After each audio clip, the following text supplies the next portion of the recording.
Hi, I'm Sunil Gavaskar and you're watching me on midday.com.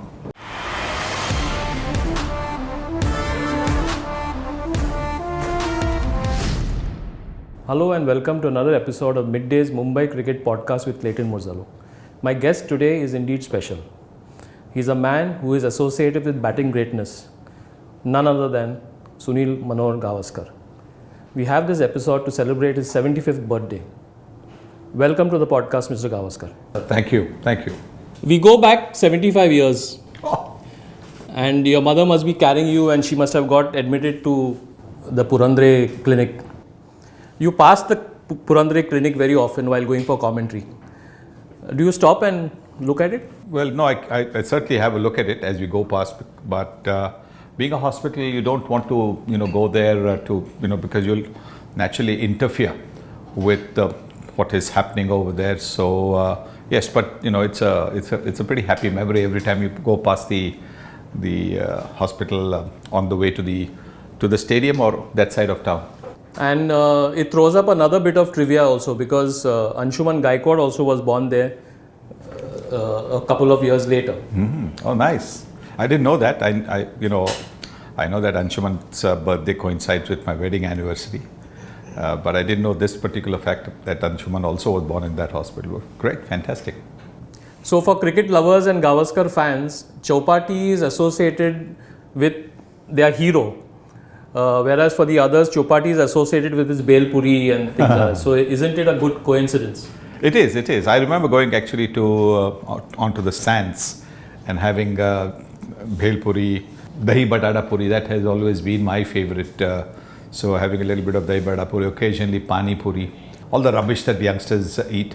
I stayed in the lane opposite the Bhartiya Hospital. So a lot of us would just walk across. Okay. It would be maybe a 15-20 minute walk from where we were to the Chowpatty, the beach, and it was fun.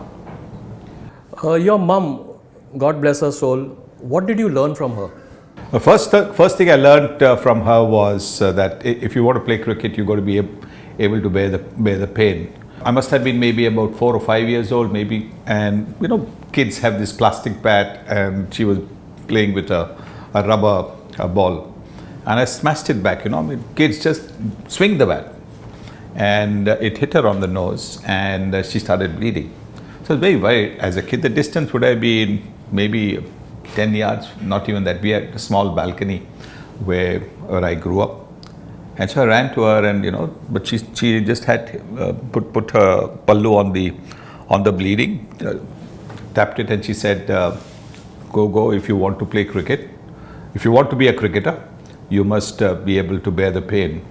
Now, at about 4 or 5 or whatever age I was, that stays in your mind.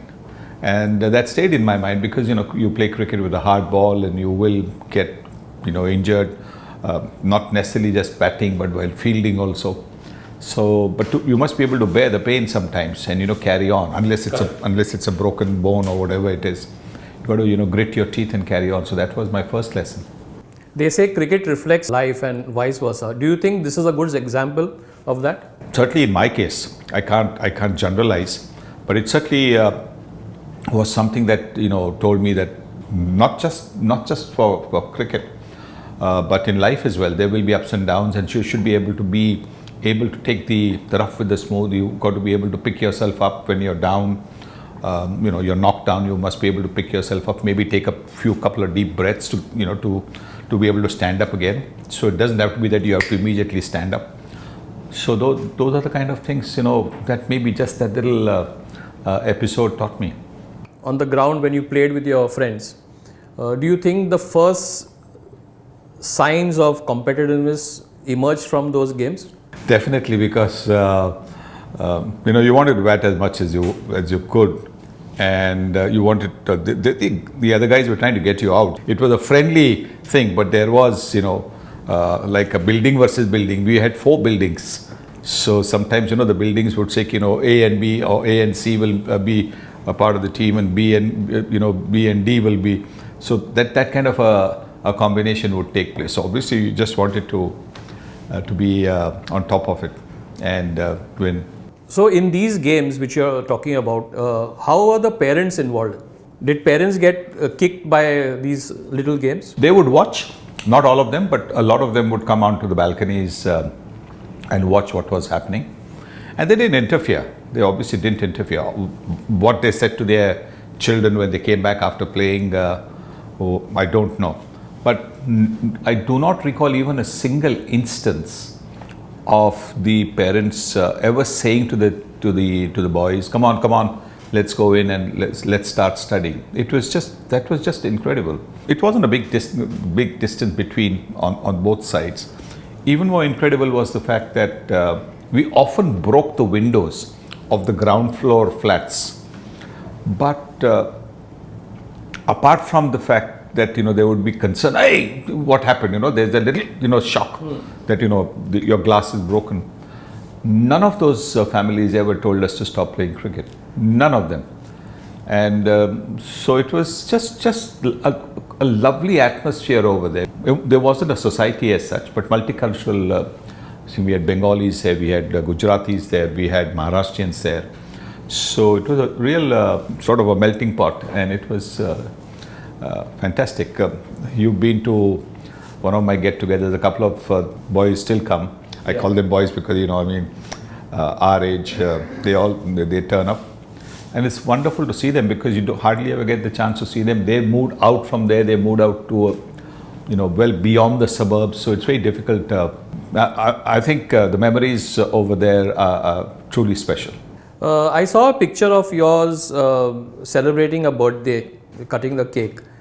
Were birthdays more memorable for you?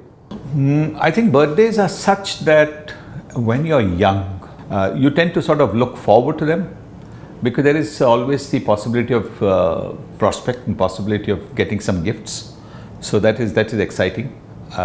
And then of course there are some special landmarks, like 11 years old and then 16 years old and then 21 years old, those kind of things. So those are all special landmarks, so for which you look forward to.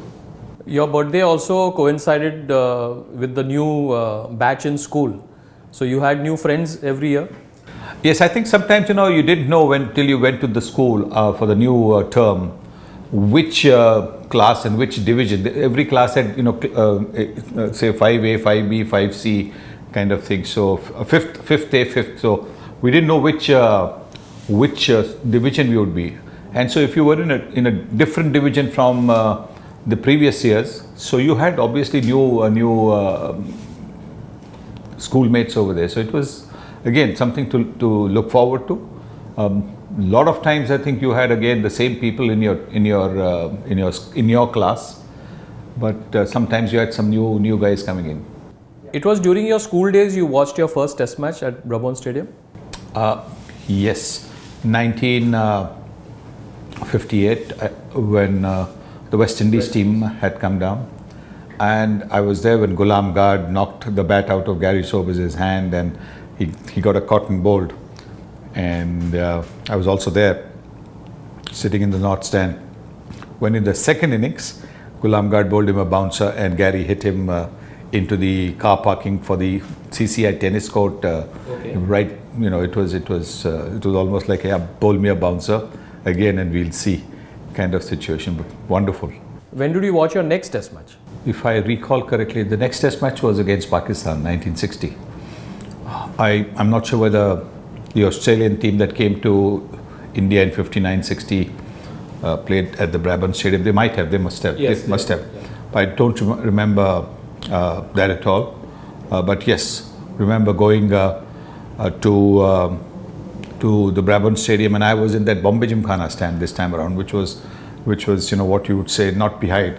The north stand, you get a pretty good view because it's almost like, around either straight or mid-off, mid-on, or say second slip, leg slip kind of view. So you'd get a good idea of what the ball was doing, etc.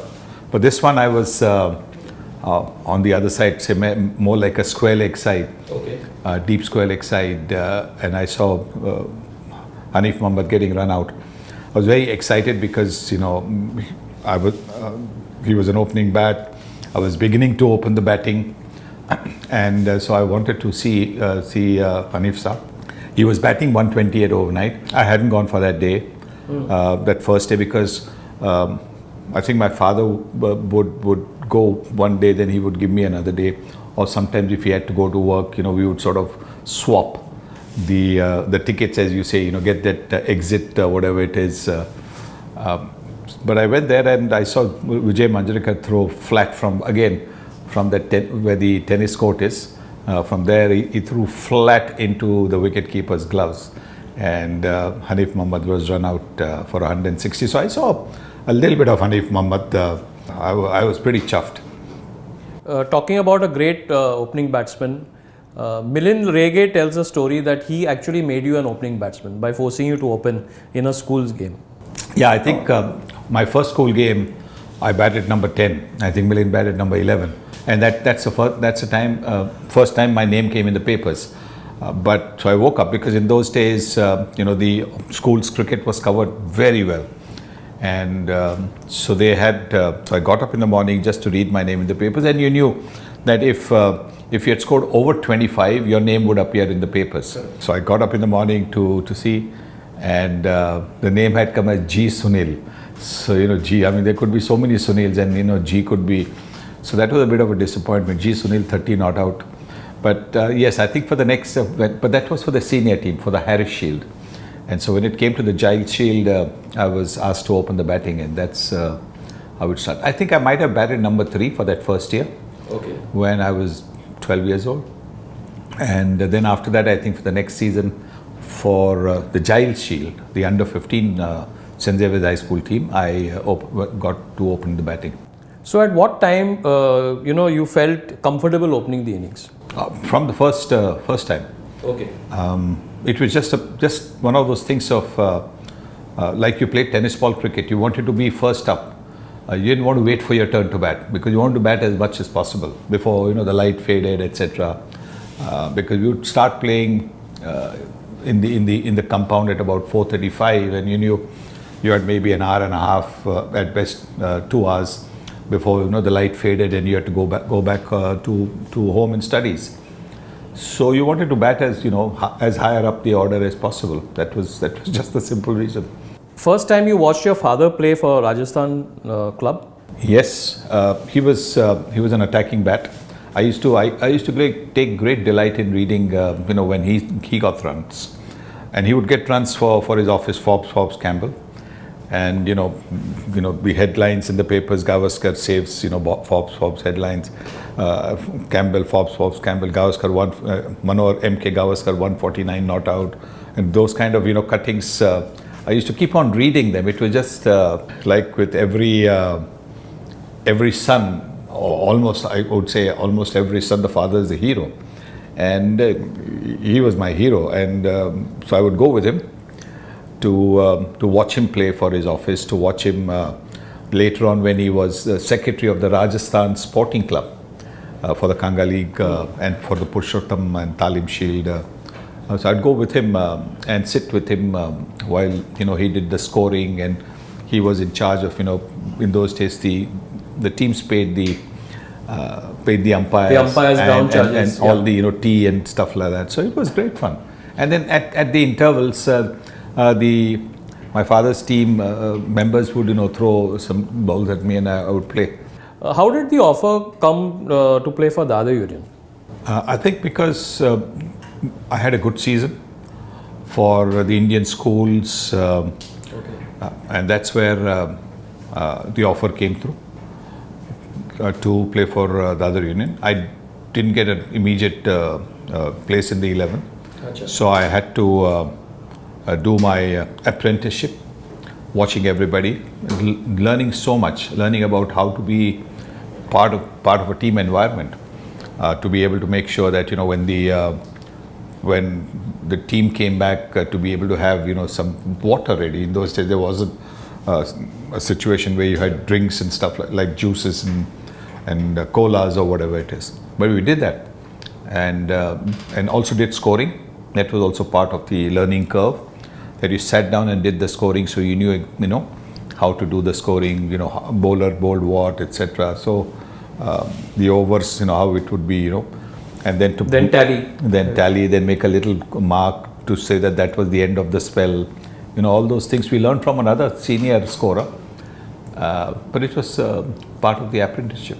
And watching all the players play the way they did, you quickly wanted to be part of the 11. You are listening to the Mumbai Cricket Podcast with Clayton Murzello. Who was your first club captain, Mr. Madhav Mantri or Mr. Vasu Paranjpe? Vasu Paranjpe. Okay. Vasu Paranjpe. Madhav Mantri was still around.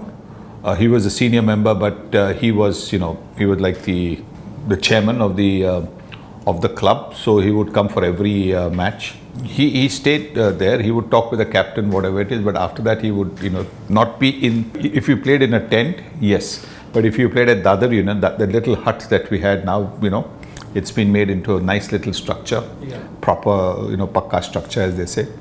But he would sit outside. But we all knew when he was there that, you had to be totally focused. There was no tomfoolery going around when he was there. On the other side, it was motivation also, because if we watched you closely, you would benefit. I'm not too sure about the benefit aspect, because he was very disciplined, and he never wanted a finger to be pointed at him. In fact, I think I suffered a bit because of the fact that he was a disciplinarian, and he might have upset a few people who were then from, say, Shivaji Park or from other clubs, and so when it came to being picked for the Mumbai team, I had a bit of a time in the wilderness. I think it could have been that when it's the old way that if you can't get at the person, try and get at his siblings or his offsprings. You made your first class debut for Bombay under Manohar Hardikar. Yes. A lot has been projected about Hardikar, but what was he as a captain? Very quiet. He spoke to a few people in the change room. He didn't have much to speak to me. I got the impression that he didn't think I was good enough to play, which is fair enough, at that stage, and good enough to be the Mumbai side, which is understandable. But on the other hand, there were all the other Shivaji Park players, and I was at that stage starting to play for Dadar Union. All the other Shivaji Park players were really wonderful. Balu Gupte, Ramakant Desai, there was Vishu Bondre, who later on became a colleague at the associated ACC. Yes. So all these people were absolutely wonderful. The late Vijay Manjrekar would come. He wasn't playing for Mumbai, obviously, but he would come, and he was always very, very encouraging. Very encouraging. Talked to me about what batting, telling me you must carry on. Don't get happy with 150, something like that. Little things. While the rivalry when we played against each other was fierce, really fierce. They were the Shivaji Park boys were really absolutely wonderful. Manjrekar brutally honest also, and straight talking. Yes. I didn't share a dressing room with him, excepting when I played, I think, one season for Shivaji Park in the Police Shield. I see, you played for Shivaji Park? Yes, okay. yes. Because I was a member of Shivaji Park, I think, or maybe because it was an invitation tournament. One could play for Shivaji Park. So I remember playing one tournament with him. I had a partnership with him. He had retired from the game.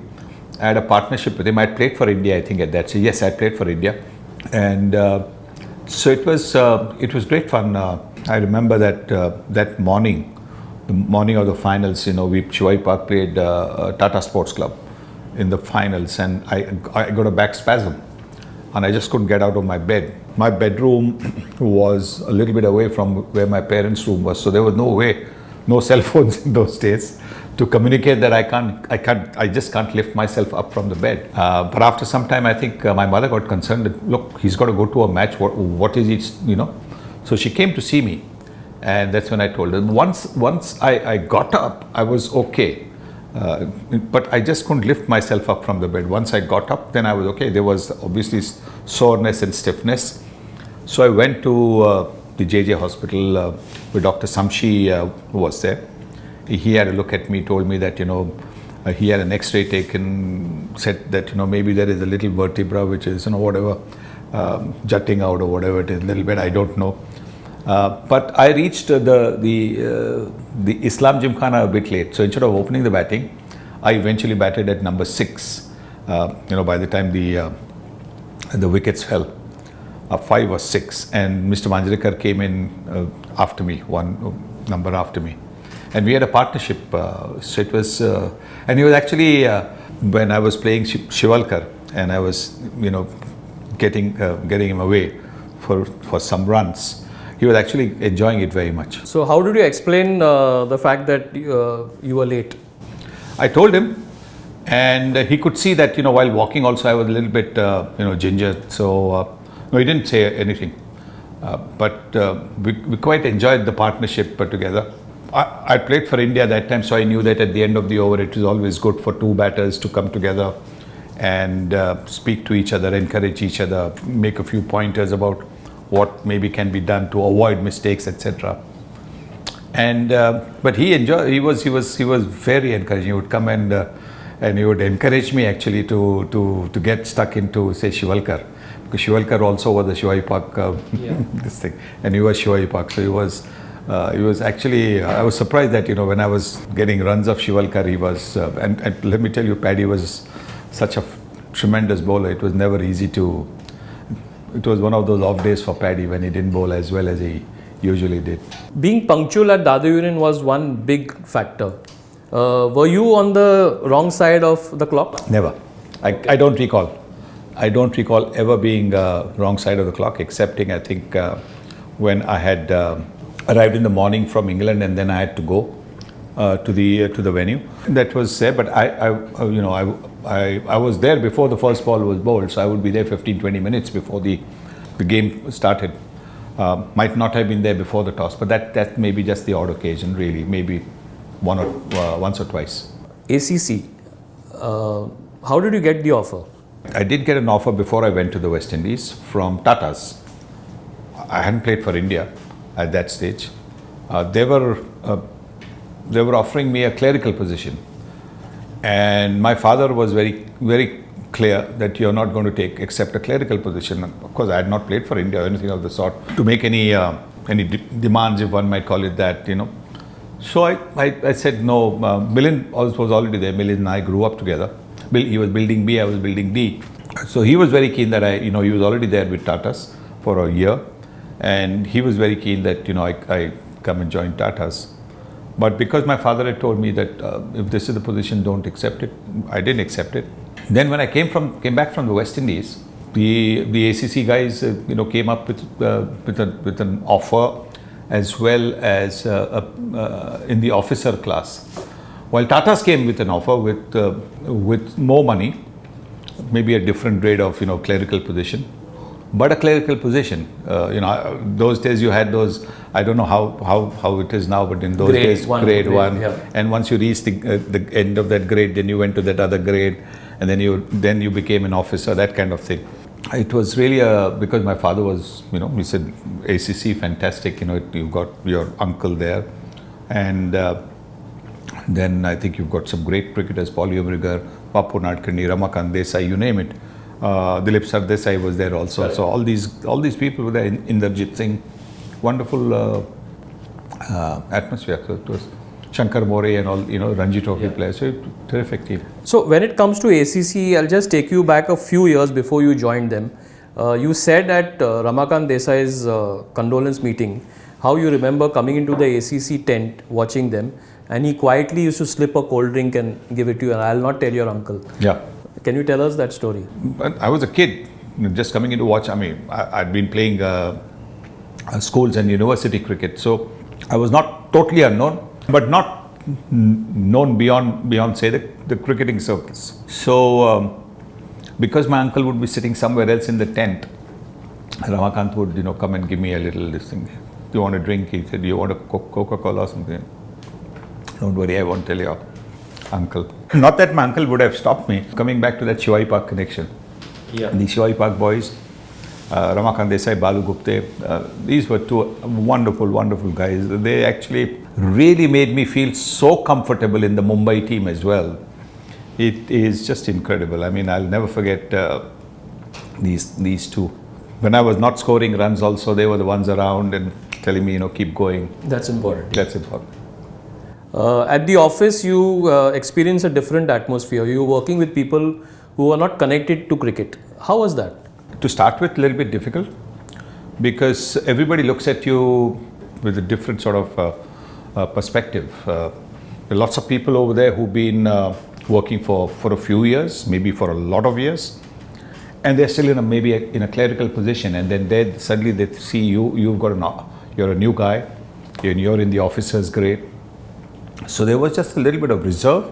I never experienced anything else than maybe reserve. How to approach, me, talk to me, etc. So that was about it, but nothing. I actually did a fair bit of work. I was with the staff department. I used to do the gratuities and stuff like that. I did a training period for about 6-8 months. Not 6-8 months at a stretch, but going to the factories, going to see how cement was actually made, the distribution, etc. So all those things, the training aspect for the first 6 months that I was there, that's what I did, because that was the time when there was no cricket. I joined, immediately after I came back from the West Indies. So I came back from the West Indies end of April maybe, and I think in the month of May I was working for ACC. Did you all ever win the time shield when after you had joined? I don't recall now, but I think we this did. Was during the Mafatlal dominance. I think we did. Yes, I think we did once. Mafatlal and Tatas were the two main teams. They would win more often than not, because we had what we would call maybe an aging team. A lot of the seniors had stopped playing first class cricket also. So if you've stopped playing first class cricket, your training regime, everything, maybe just eases up just a little bit. And so when it came to, and you still played a 3-day game. Time Shield were all 3-day games. Yeah. So probably not quite the same, and maybe not quite the same drive as well. Once you're not going to be playing for the state or for the country, your approach to a game is completely different. Which is the reason why the moment I stopped playing cricket, I didn't want to play anything else, because I didn't want to block a place. And two, I knew that I would not be able to ever be the same sort of competitive person that I was when I wanted to make sure that my team won. On another side of the street, you played for Dadar Union, who people feel that you all did not know what was to lose. Yes, we had an outstanding team at Dadar Union. Vasu Paranjpe, the captain, and we had V.S. Patil, the senior member of the team. We had, for a short while that I was there, initial years, we had Narayan Pai, who was sharp, liked to bowl the bouncer. We had PK Joe Kamath. So we had a very good team.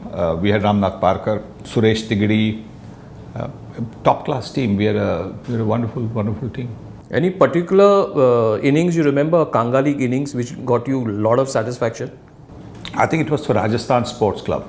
Okay. Rajasthan Sporting Club in the B division, and it was at Islam Gymkhana, and I know it was on my birthday. One of those rare occasions that I've actually played a game of cricket on my birthday, and I got 100. That was a great feeling. We played at the Islam Gymkhana, so Rajasthan, and I think that's maybe the reason I was asked by the Dadar Union to come and play for them. Because it was in the throes of the monsoon season. Yes. The outfields were a lot better than at Azad Maidan and Cross Maidan. So if you hit a ball, you got some runs. Unlike at Azad and Cross, the ball just got stuck in the big tall grass and didn't go anywhere. ACC, then to Nidlon. What made you make the change? At ACC, I thought that the team, they were not having new players coming in. Correct.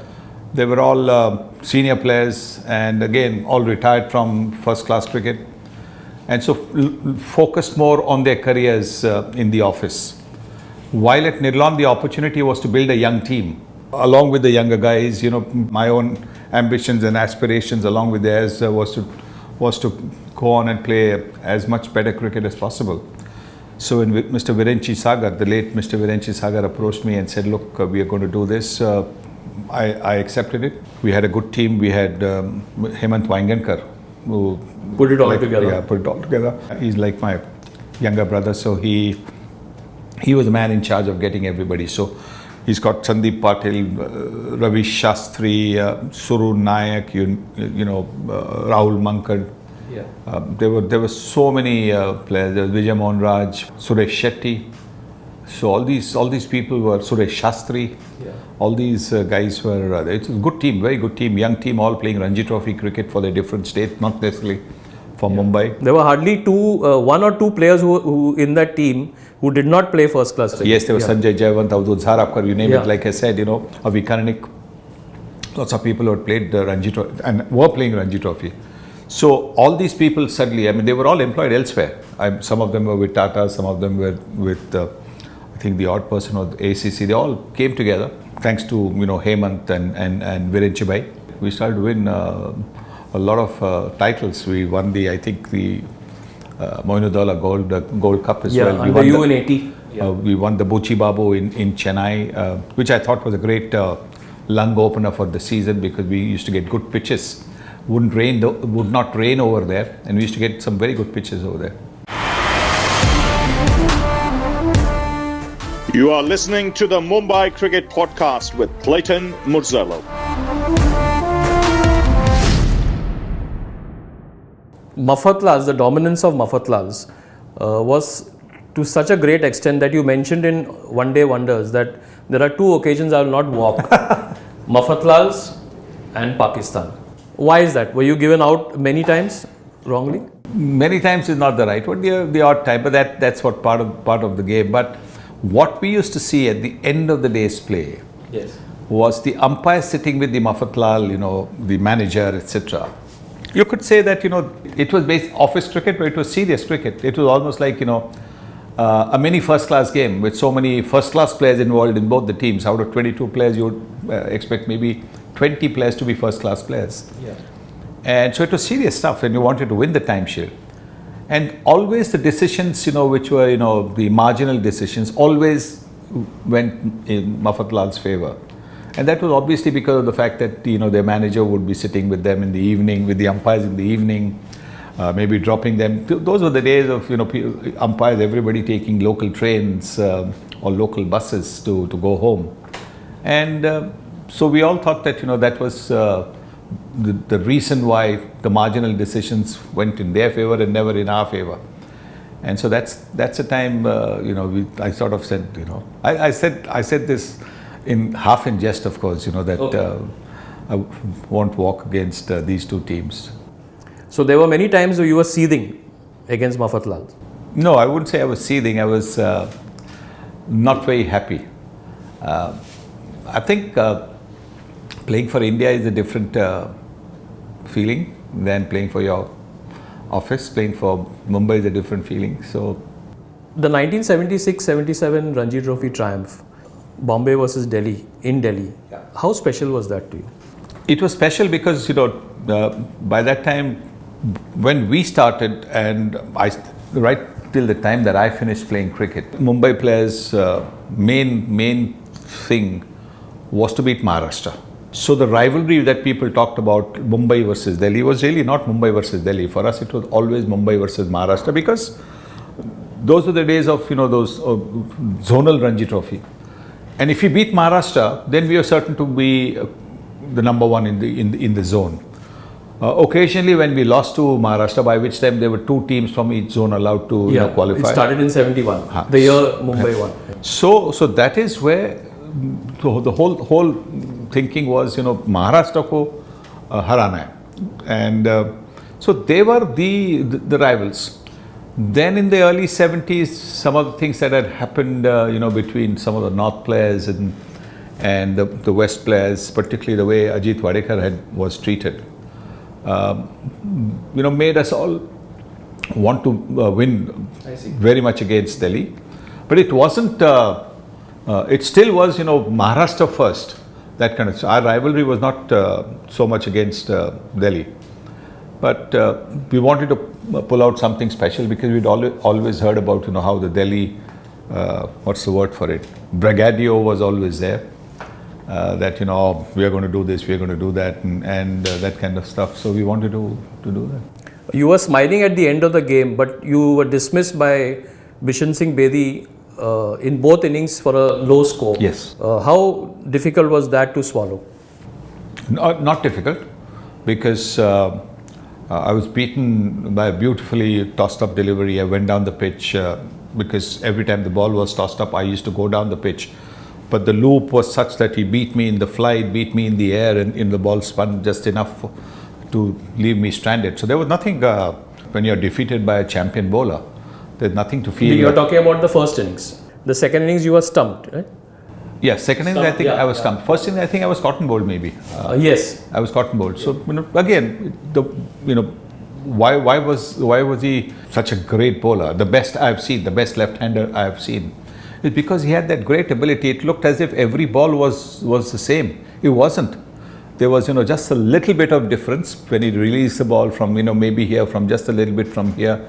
How we released it, maybe from the crease, subtle changes. A lot of bowlers, when they're making the change using the crease, it is very obvious. In Vishan Singh Bedi's case, it would be just this much, but that would create a different angle when the ball would come at you. So to get beaten by a great bowler and be out to him was nothing to get upset about. I mean, you just doff your hat to the fact that he's beaten you and he's got you out. The two occasions after that final where Delhi prevented Mumbai from proceeding, 78-79, 79-80, and then Bombay beat Delhi in 80-81 when you were with the Indian team in Australia. Did you follow that season in particular when Bombay beat them? Even now I follow Mumbai's fortunes.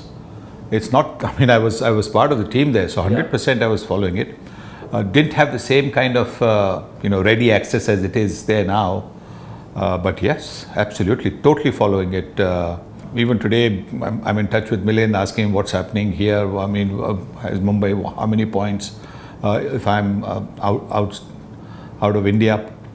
Fortunately, you also get now websites on where you get the scores. Yeah. So a lot easier to be able to keep in touch with where Mumbai is. Number 42, the Ranji Trophy triumph, must have delighted you, and you watched some of the action too. Yes, I was there. I think for not all the days, but it definitely was there for to see them get the trophy back was a wonderful feeling.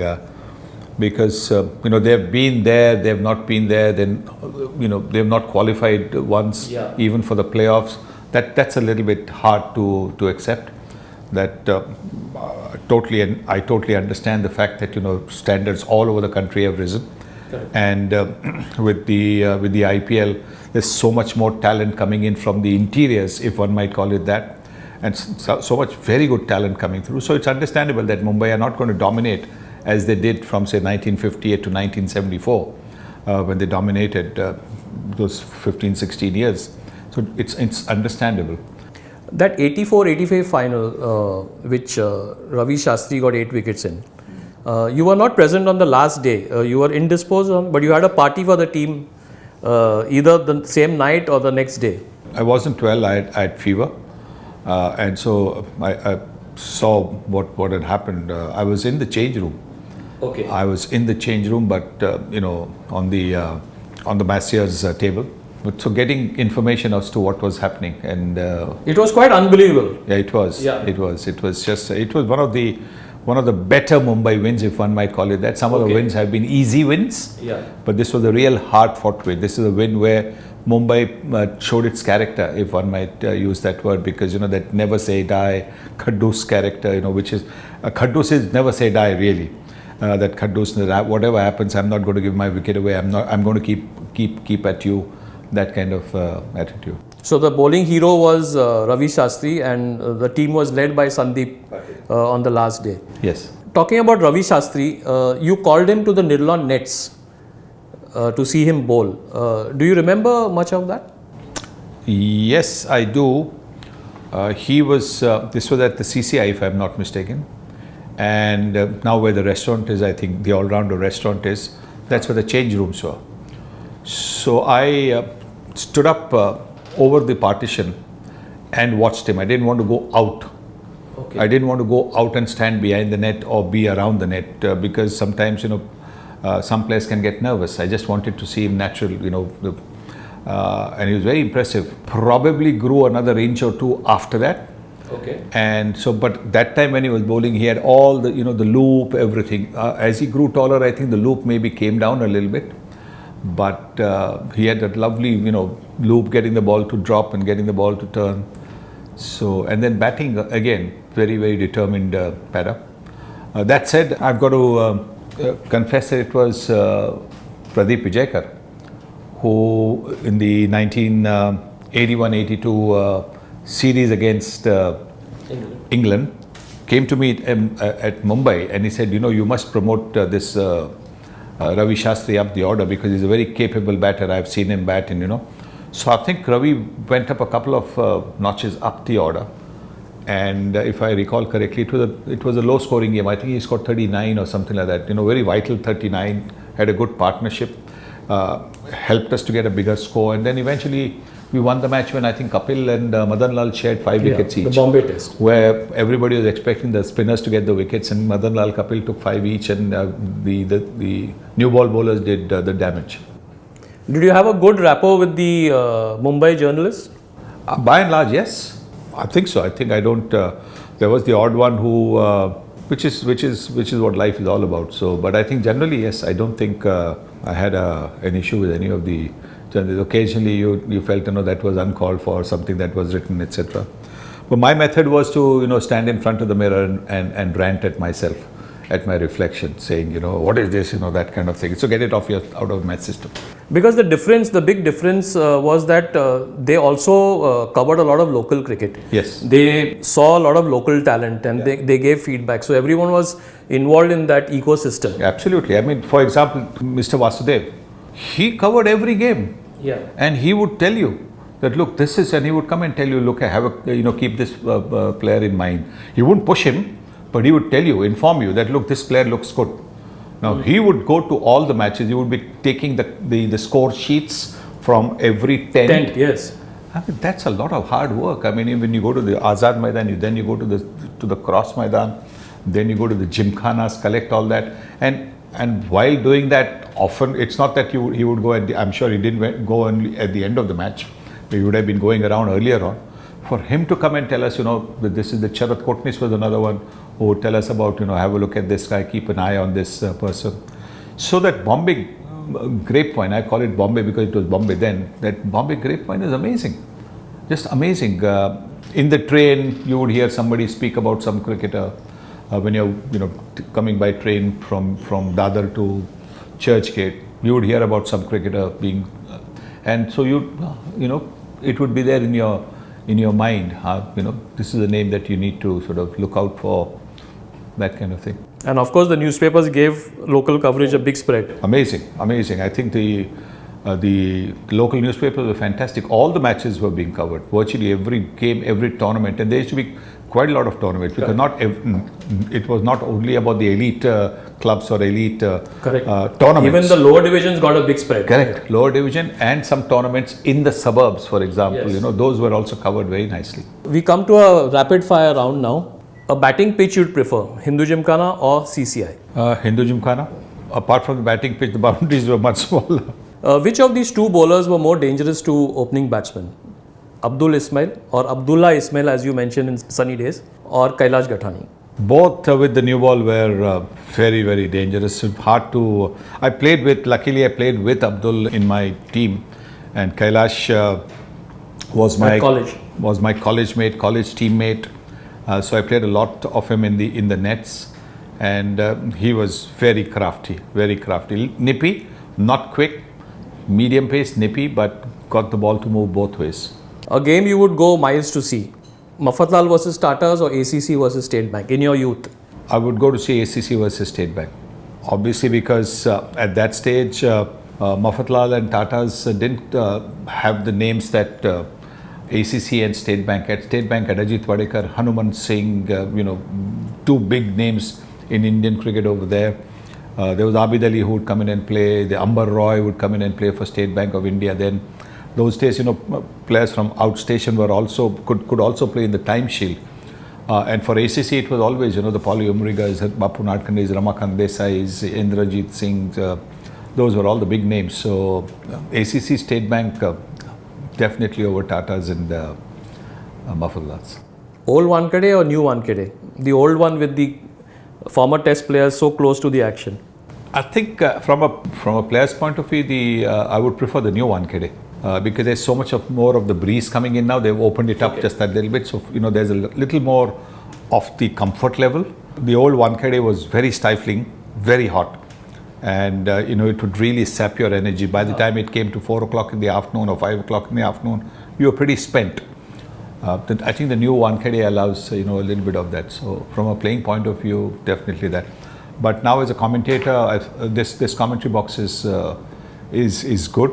Just before the World Cup, they've made a nice separate lounge for the commentators to sit to have their lunch and refreshments, which is absolutely terrific. And as far as I'm concerned, the Sunil Gavaskar box is, I think, only 4 or 5 boxes away from the commentary box. So that's a huge plus. So this brings an end to another episode of Midday's Mumbai Cricket Podcast with Clayton Murzello. Thank you so much, Mr. Gavaskar, for your time and for your willingness to speak. Thank you. Thank you, and wish you a happy birthday in advance. Thank you very much. Thanks. Subscribe to Midday India. Get direct notifications on all our videos by clicking on the bell icon.